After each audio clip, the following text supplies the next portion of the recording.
Hello everyone, OpenAI just released GPT4o. This is different from GPT-4. This is different from GPT 3.5. This is different from the ordinary ChatGPT. This video will focus on identifying the key features. It will tell you what is there. As a free user, can you use it?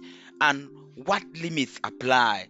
Can developers use it? What are some of the key use cases that you can start taking advantage of right now?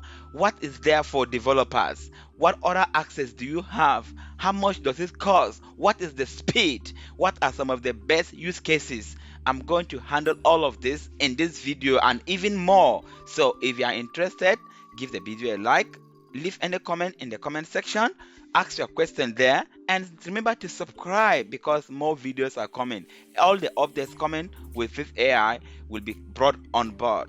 Alright, let us even understand what this is all about. The first thing is to know that OpenAI's release its newest flagship model, and it brings exciting enhancement to ChatGPT.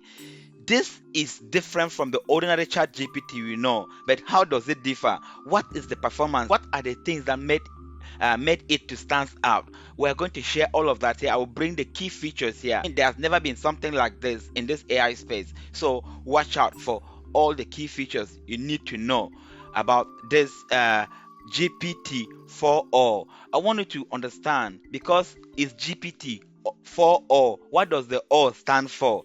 It stands for Omni. That is to say, it's Omni model, and it comes with a lot of capabilities. The official announcement is there for you, and everyone else is excited, including myself, and I believe you are too. If you are not, probably you haven't heard the news. But let us talk through it and see whether at the end you will still be excited or not, and whether you will start using it.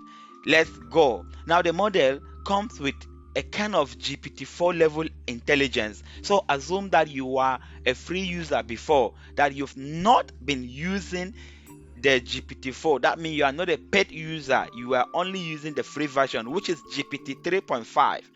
Here comes the GPT-4 level intelligence for free in this GPT-4o model. Come on. So you are experiencing something that is much more accurate and faster than what you have been using with your GPT 3.5. All the frustration that you had with that free chat GPT taken away now, because this comes to help you and improve its performance across text, voice, and vision. That is why it is multi-modal, and we're going to talk about it in details, but let me also highlight that it has the capabilities of image understanding.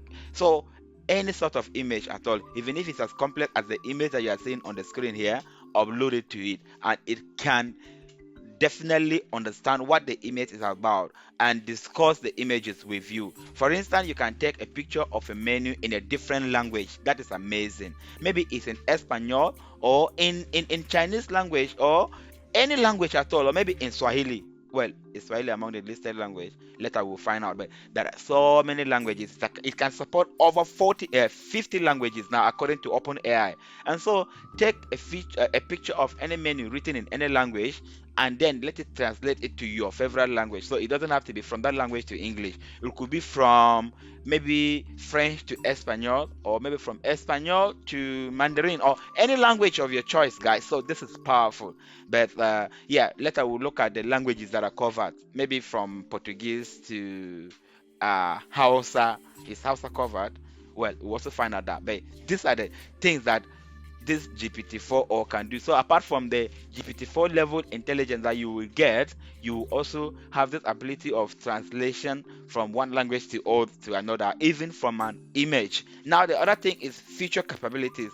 OpenAI is committed to improving this constantly. So this has just been announced. In coming video, we'll try this thing out so that you can see how it works and how you can start using it for your personal gain or for your business. And yeah, they've promised a desktop app. I'm going to talk about that later, but now let's identify another key feature here. It is more natural, guys. It's real-time voice conversation and the ability to converse via real-time video, e.g. explaining sport game rules during a live match. It can be used maybe to even teach children. I mean, one of the demo video they gave is teaching a child Pythagoras theorems in mathematics. So this theorem can be technical, at some point, but I mean, it taught a child, and the child was able to understand the model interacted with the child very well.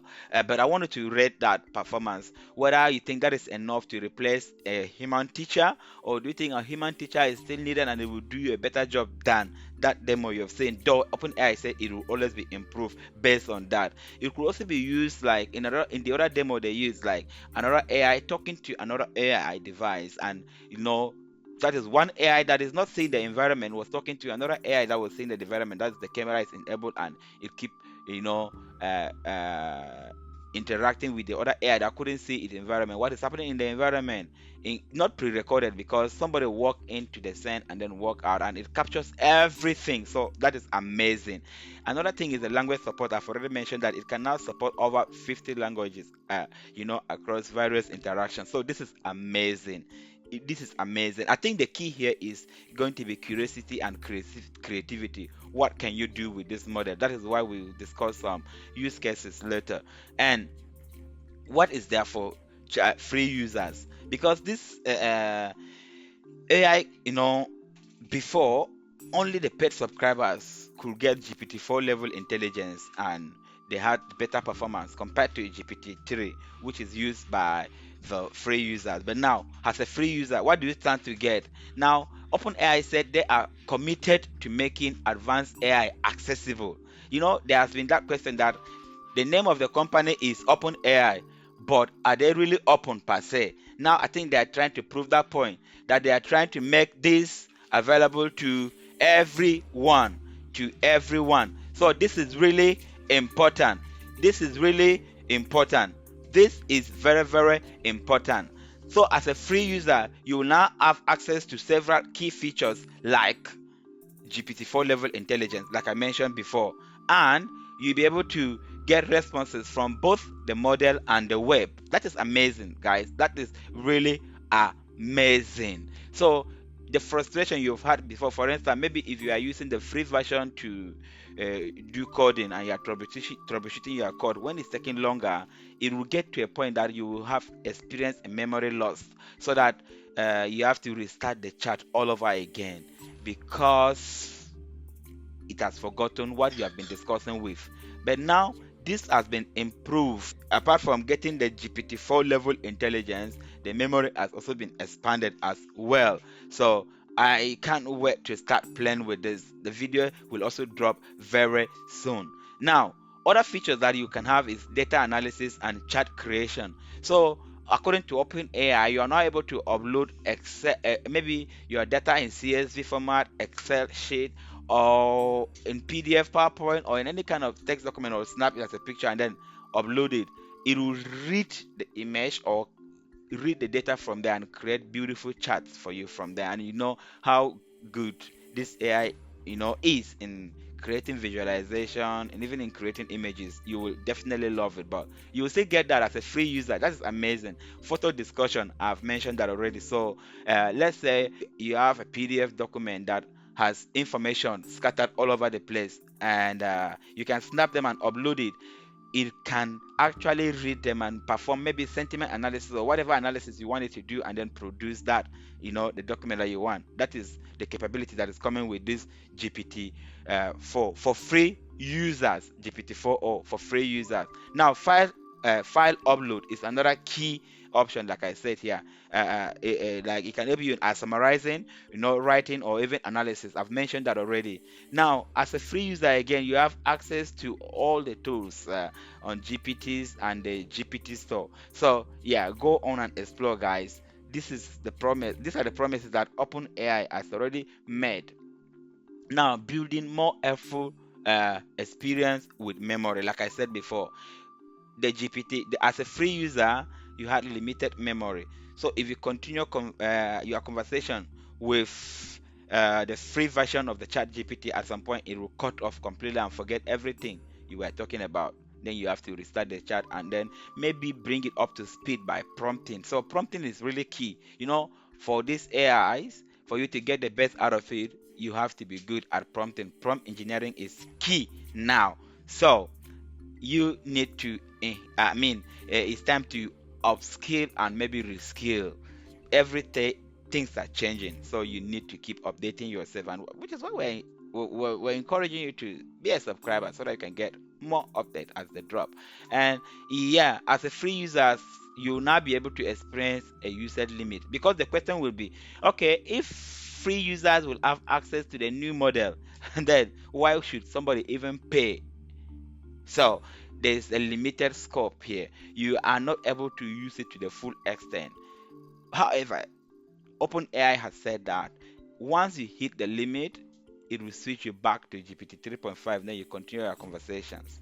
So those capabilities of GPT-4o GPT-4o will stop. You'll not be able to upload an image again. You will not be able to do certain things that was only available to the GPT-4o. But I don't know whether that limit will be per day, per hour, per month, per year, or per prompt. I don't know, but yeah, if you have any idea, please drop it in the comment and let's discuss it.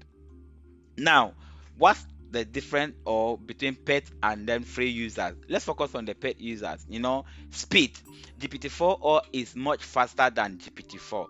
So it can generate responses in less time, with one test showing that, I mean, a 488 word, that is almost 500 words, generated in less than 12 seconds. That is amazing. That is, but if that was GPT-4, it could take nearly a minute. So you can see that there's a very big difference there. Speed is absolutely ridiculous here. Too much. I mean, I can't even imagine. Like within the blink of an eye, you see that it has produced a 500 word document. That is crazy. That is crazy. It's not really thinking. Now, in terms of efficiency, the model is not only faster but also more efficient, with a 58.47%. Come on, that is a lot, more than half. More than half. Speed increase over GPT-4 version, making it the leader in the speed efficiency. So it's time to begin to explore this. If you have wondered before that you could be getting error, it could be as hallucinating. So those hallucinations will still be there, but now it has gone faster and it has gone beyond that. Now the chances of it hallucination will be very, very low compared to what you used to experience before with your free user, let alone even with the paid version here. Now, cost for developers. I like this part, guys. It's 50% cheaper for developers to implement GPT-4, or compared to GPT-4, which could lead to broader and more cost-effective applications. So before, if you have built an application where yeah, users will use it for certain purpose and then they get to pay you. Let's say you had 1,000 subscribers and you are paying 50 pounds per month, to provide service to your own customers. Now, what this means is that you are able to serve 2,000 pounds with the same costs, or your cost will be half if your users remain the same. So what are you waiting for? Why are you not building those applications? Just deploy the GPT-4 or API and you'll be absolutely fine. Your application will be doing great and you are paying less. Remember to bring down your money for your users. Otherwise, they may switch to other developers, because other developers may bring down the money as well. Because if OpenAI is having the cost for you, you get to do something for your users as well. That is just my personal advice. Then rate limits. For as much higher rate limit, allowing more extensive use without hitting caps that might affect performance. So with this GPT-4o, I'm going to do another video to show how many prompts you can issue before you hit the limit, just to demo that, or what are the kind of tasks you accomplish. So watch out for that video. But yeah, there is a rate limit, but that rate limit has been expanded compared to GPT-4. Most people were using the free version GPT-3, but now GPT-4 was higher, but GPT-4o now is even much more higher compared to those two models. Now, the last thing I would like to discuss before wrapping this up is the desktop app. Now, OpenAI has promised a new ChatGPT desktop app for Mac OS that seamlessly integrate into your workflow, and this can make things easy for you. up until now we don't have any official app for ChatGPT. But it is coming now, not just for phone but for desktop, because it is meant for work. It is to enhance performance. But I'm sensing something here. These are all tech giants companies, and they're supposed to be competing against each other, but I'm saying that they are kind of collaborating. Enemies are becoming friends somehow, because OpenAI, Microsoft, and now Apple is coming into the space. So they are all collaborating in one way or the other. I mean, up until now, we know that Microsoft has invested up to 49%, of what OpenAI is comes from Microsoft. So uh, we don't know what Apple is going to do, but for it to be, for the app to work for Mac OS and other desktop, yeah, it's amazing to see how all these companies are cooperating together. What will Google respond? Google is due to make announcement, and that video will drop soon too. And yeah, but the key thing is that the desktop app will be for your workflow. What this means is that you are able to interact with it freely. So it will just be like any other application on your system. Like imagine like Microsoft Word. If you are typing a document in Microsoft, you could say insert an image from your computer, and then you browse to where the file is stored and located, and that is how you do it manually. But this desktop app is going to act like like agent based application. So uh I think you just issue and prompt. This is how I'm imagining it. So I haven't tried it, but I think when you install the app, it's just going to like, okay, go into this computer, maybe find where this file is and summarize, or tell me what the file is all about. Or maybe take a file. I've saved a document on this file with this name. Please take the document and analyze, create some chart there, build a predictive model for me. Oh, this is crazy. This is really scary as well. I don't know where things are going, but yeah, guys, let's just flow with the tide, because this is coming and it is already here. Another use case could be that maybe, as I'm not talking about the use cases, maybe a law firm, a very old employee that has handled so many cases for them is leaving, and there are so many files under him, and you are hiring somebody to replace that very employee. Obviously, there needs to be this long-term transition training, so that the new employee can be brought up to speed, and you should be able to hit the ground running the language they normally use. And that can take some time, and it can be difficult, and there may still be error or many errors per se. But now with this app, I'm imagining that the new employee need to do is that, okay, I am hired newly in this firm, I'm taking over from this employee. Can you search this computer and summarize the document for me? There are structures where there's thoughts, and categorize them, whether based on date, based on case type, based on, and before you know, you get the summary. It makes things easier for you. You can even, do some follow-up prompt. Okay, can you talk more about this very category? How many files are in there, and which case have been completed, which is not completed, which is, I mean, there's a lot. But that is just for the law firm. What about other industries, such as maybe healthcare, or any kind of business? I mean, the opportunities are just limited. Or maybe a supply chain manager, you know, with real-time data. Bring in Internet of Things here, where sensors are connected and taking data on real time from different port, different logistics system, and then analyzing and giving you real-time feedback uh, um, with with intelligent suggestions on how to make decisions. Life will just be made easier. So many people will lose their job with that, and that also means that, or maybe so many jobs will be displaced. You need to be up to speed to be able to stay relevant, to retain your job.